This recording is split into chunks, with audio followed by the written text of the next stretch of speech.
Syederalun, Polda Metro Jaya mengungkapkan bahwa mantan Kapolda Sumatera Barat Irjen Teddy Minahasa diduga menjual sabu kepada seorang bandar narkoba yang kini menjadi buronan Alex Bonpis.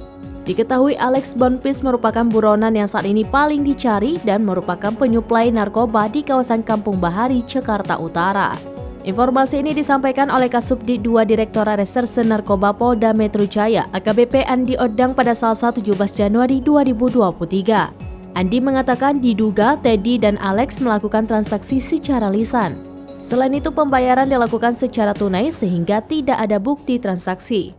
Terkait dengan hal ini penyidik belum dapat melakukan pendalaman. Sejauh ini polisi baru menerbitkan daftar pencarian orang atau DPO. Alex Bonpis sendiri saat ini belum ditangkap oleh pihak kepolisian. Diduga bandar narkoba tersebut masih berada di Indonesia karena tidak ada riwayat perjalanan ke luar negeri atas nama Alex Bonpis. Sebagaimana diketahui sebelumnya, Teddy Minahasa ditangkap saat Polda Metro Jaya melakukan penyelidikan terkait peredaran narkoba. Teddy disebut mengedarkan narkotika jenis sabu.